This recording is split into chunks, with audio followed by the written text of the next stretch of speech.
बिस्मिल्लाहिर्रहमानिर्रहीम। मैं हूँ साजिद सरदार जोइया। आज का हमारा वीलॉग एक मौजूदा हालात के मुताबिक एक जिस परेशानी का हमें अब बतौर अवाम सामना है, वो एक ब्लैक माफिया है इस मुल्क में, जिसका हम सब मिलकर इस वक्त जिसके शिकंजे में आए हुए, जिसने हमें पीस कर रख दिया है।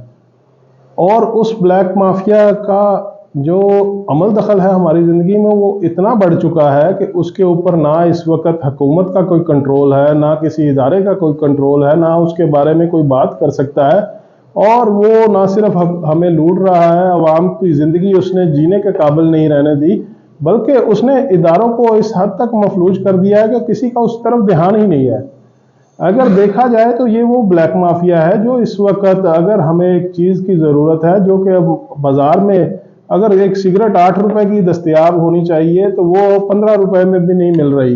अगर टमाटर जो इस वक्त हमें मिलना चाहिए 10 रुपए में किलो, वो 50 रुपए किलो है। अगर प्याज जो 170 रुपए मंडी में किसान से लिया जा रहा है 5 किलो, वो 200 रुपए किलो आवाम को मिल रहा है। तो ये वो कौन सा ब्लैक माफिया है जिसने अवाम को लूट लिया है, जिसने अवाम का जीना दो भर कर दिया है। और इस वक्त मुल्की हालात देखे जाएं तो ये तो छोटी छोटी मिसालें हैं प्याज टमाटर की। अगर आप एक मोबाइल लेने जाएं तो जो मोबाइल कंपनी का रेट 30,000 रुपया है, वो 65,000 रुपये में मिल रहा है। अगर हम कोई गाड़ी किसी को ज़रूरत है और कोई इस काबिल इस वक्त वैसे तो कोई नहीं है, लेकिन कोई इस काबिल है कि वो गाड़ी लेने जाए, तो उसको 15 से 20 लाख रुपया ऑन देना पड़ रहा है उस गाड़ी को लेने के लिए। तो ये कौन सा माफिया है और इसकी इस वक्त इतना बेलगाम होने की वजह क्या है?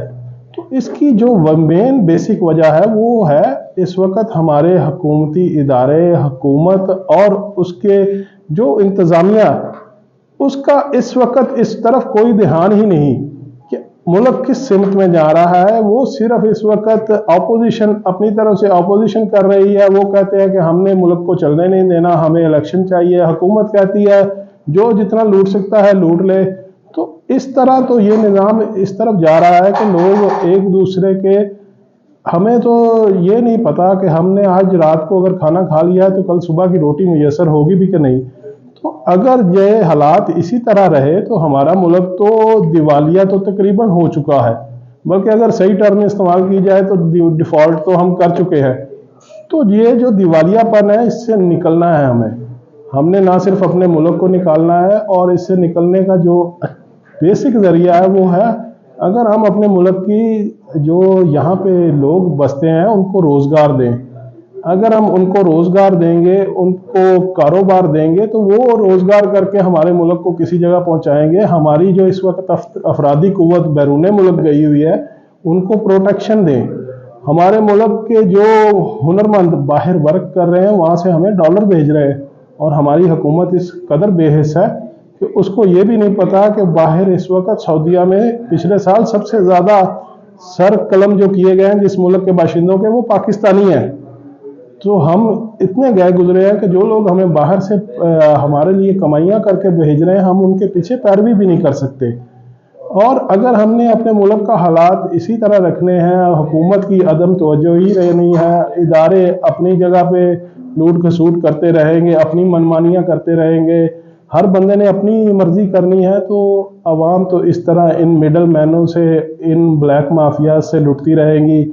अभी रमज़ान आना है, उस वक़्त पूरी दुनिया में मुसलमानों के लिए सहूलतें होंगी, लेकिन हमें पाकिस्तान के हालात पता है। यहाँ पे जो चीज़ हमें 100 रुपए की मिलती है, वो रमज़ान में 250 की भी नहीं मिलनी। तो अगर आज हालात ये हैं तो रमज़ान के वक़्त क्या होगा? तो हमें बतौर कौम हमें सोचने की ज़रूरत है कि क्या ये जो सियासी पार्टियाँ और ये जो इदारे हमारे मुल्क के साथ कर रहे हैं, क्या ये ठीक है? और अगर ये ठीक है तो फिर तो हम इसी काबिल हैं, हमें इसी तरह रहने दिया जाए।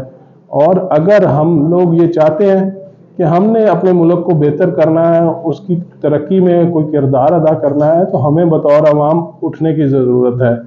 हमें अपने ईमान को बेहतर करने की ज़रूरत है। वो वक़्त नहीं रहा कि दिल में बुरा कहते रहे तो हालात बदल जाएंगे। आज हमें बोलने की ज़रूरत है, और अगर ये बोलने से भी काम नहीं होता तो फिर तो सीधी सी बात है, हमारे पास तो एक हक वोट का ही है। جب وہ ووٹ ملے تو اگر ہم اس کو صحیح اپنا استعمال کر گئے تو ہو سکتا ہے ہمارے حالات کچھ بہتر ہو جائے۔ آپ میں سے اور ہم میں سے، اس عوام میں سے اس کا حقیقی نمائندہ کوئی اسمبلی میں جائے گا تو وہ آپ کے لیے بولے گا، ورنہ ان عمرہ، ان اشرافیہ، ان جاگیرداروں نے تو اسی طرح لوٹ مار کرتے رہنا ہے، اور ہم اس لوٹ مار کے نیچے اسی طرح آج حالات جو ہیں، کل یہ 70 سال سے یہی پالیسی چل رہی ہے، حالات نازک رہے اور نازک رہیں گے، برے پہلے آج سے اچھے تھے، آج برے ہیں، کل اس سے بھی برے ہوں گے۔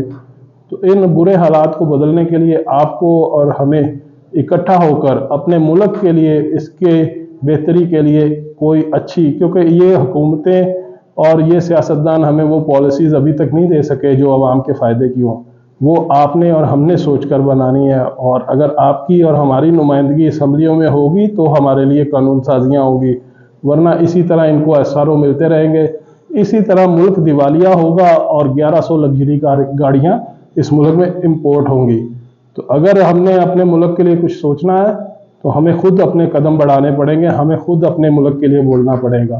تو میری آپ سب دوستوں سے یہی گزارش ہے کہ آپ کا اس بارے میں جو بھی پیغام ہے وہ ہمارے ساتھ اپنی آواز کو آگے پھیلائیں، تاکہ یہ ملک اور اس کی بہتری کے لیے ہم اپنا حصہ ضرور ڈالیں۔